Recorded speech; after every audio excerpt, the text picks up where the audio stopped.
In this Ultimate Team series, I make the best team I believe possible, picking players from all eras of NBA history.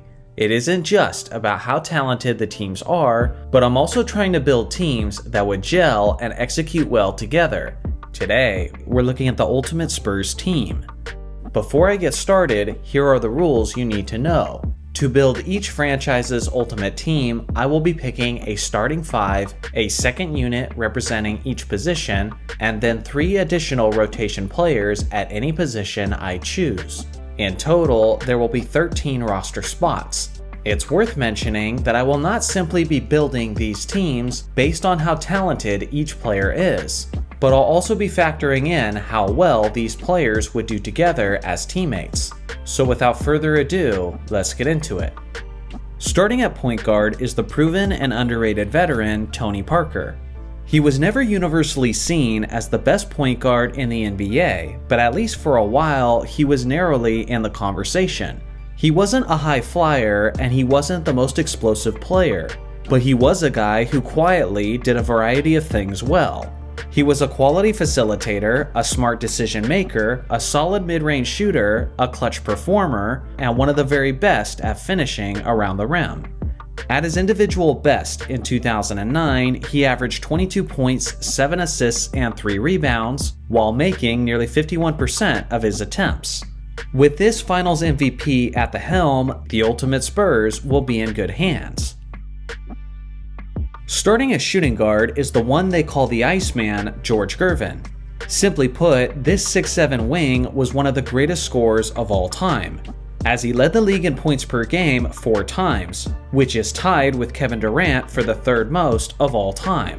He got as high as 33 points per game in 1980, and was shooting nearly 53% from the field while doing it.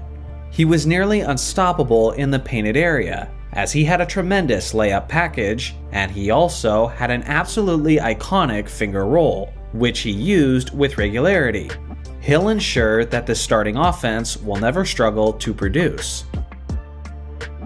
Starting at small forward is the 6'7" two-way threat Kawhi Leonard. His time in San Antonio was where he was at his defensive best, as his talented supporting cast allowed him to focus more of his energy and effort on that end of the court. He won 2 DPOY awards with the Spurs, and was even the Finals MVP in 2014. As time went on, he developed into a legitimate two-way superstar, and at his best in 2017, he averaged 25 points, 6 rebounds, and 2 steals on 48% shooting. He was also hitting 38% of his three-point attempts, and that ability will help spread the floor for the starting unit. Starting at power forward is the greatest Spur of all time, Tim Duncan. The big fundamental is the standard of excellence at the position, as he was an extremely consistent threat on both ends of the court. Duncan is the perfect kind of player for this Ultimate Series, as his team-first mentality will blend exceptionally well with these fellow superstars. He's a 5-time champion and a 2-time league MVP. Without a doubt, his career peak was in 2003, where he went on to have one of the greatest finals series of all time, where he had this jaw-dropping average over a 6-game series. This 6'11" legend will be providing more bank shots and more block shots than most opposing teams can handle. Starting at center is the 7'1" Admiral David Robinson. I truly believe most people overlook just how good this two-way tower was. Duncan and Robinson were a championship-winning twin tower tandem, but now on this Ultimate Team, they'll both be in their primes. At Robinson's best, he was arguably the game's top defender, one of the strongest players, was fierce in transition, and had a dangerous mid-range jumper. In 1994, he led the league in scoring, while averaging nearly 30 points, 11 rebounds, 5 assists, and over 3 blocks, on 51% shooting. He was such a good all-around player that he was able to carry the Spurs roster when they were not nearly as talented. But he'll be even more dangerous on this Ultimate roster, as he'll be able to channel his skills to the specific areas where they're needed. Now on to the second unit. The backup point guard is the 6'6" All-Star Manu Ginobili. I know, I'm fully aware that he spent his entire career designated as a 2-guard. But the thing is, the second unit has 2 all-time great shooting guards. And for me, Manu is the one who suits the point guard position well.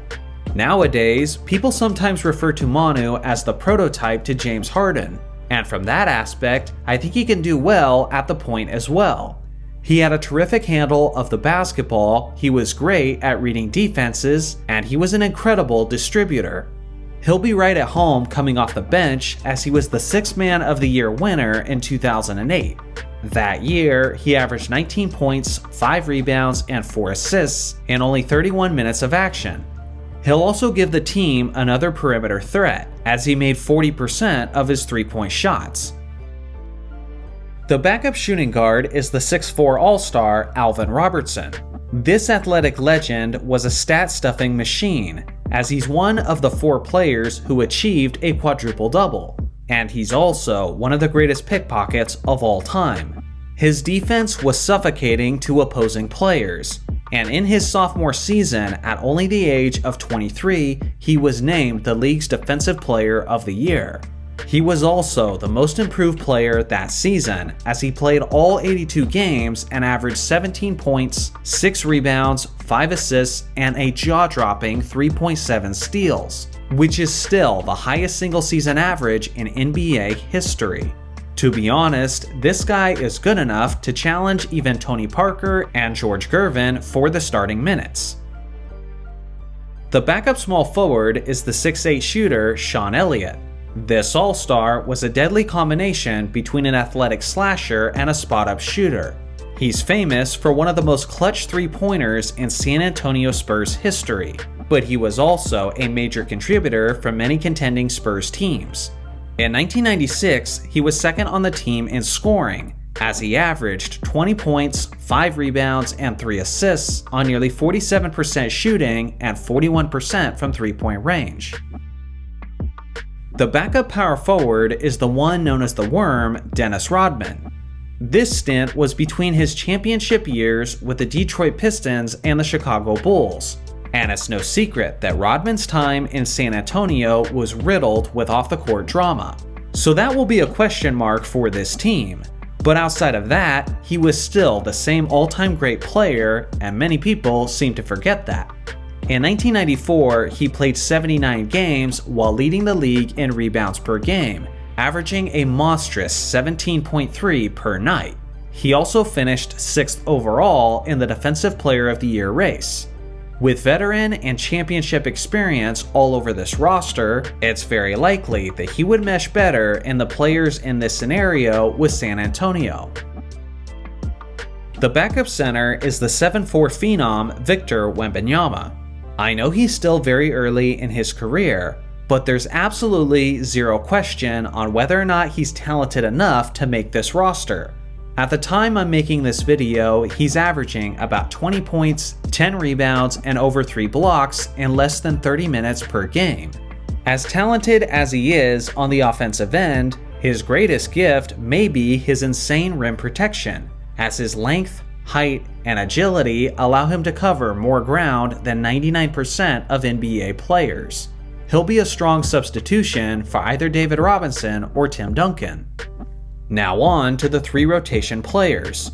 The first is one of the greatest wing defenders in franchise history, Bruce Bowen. This 6'7" forward was one of the ideal 3-and-D players of his era, as he was always knocking down shots from the corner while consistently making life difficult for guys like Kobe Bryant, Tracy McGrady, Vince Carter, and LeBron James. He was never an all-star, but he's a guy who knows his role and excels at it, and from that standpoint, he's the quintessential San Antonio Spur.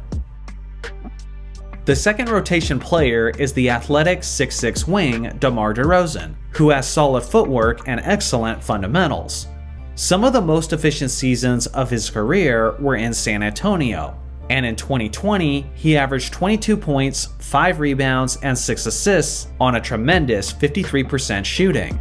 He'll be a solid spark off the bench whenever he's called upon. The third rotation player and the last spot on this roster goes to the 6'11" big man LaMarcus Aldridge. As a post player with a soft jumper, he'll bring a more finesse approach, but he'll also provide some necessary depth in the painted area. He was an NBA All-Star in 2018 when he put up averages of 23 points, 8 rebounds, and 2 assists while making 51% of his shots. He won't get a tremendous amount of minutes with the bigs ahead of him, but he can certainly be effective in a small amount of time. So here's a final look at the complete roster of this Ultimate Spurs team. The defense of this group is amazing, not just on the interior, but on the perimeter as well. They're an extremely well-balanced group who can excel in a variety of areas, including three-point shooting, mid-range shooting, ball movement, ball protection, and rebounding. For me, this should be a top 4 or top 5 team in the West, as nothing really stands out to me as an immediate glaring weakness. Here is my long list of honorable mentions. Should any of these players have made the roster instead? I look forward to hearing your thoughts in the comment section below. Thanks for watching as always, make sure to like and subscribe for more basketball content, and I'll see you guys in the next video.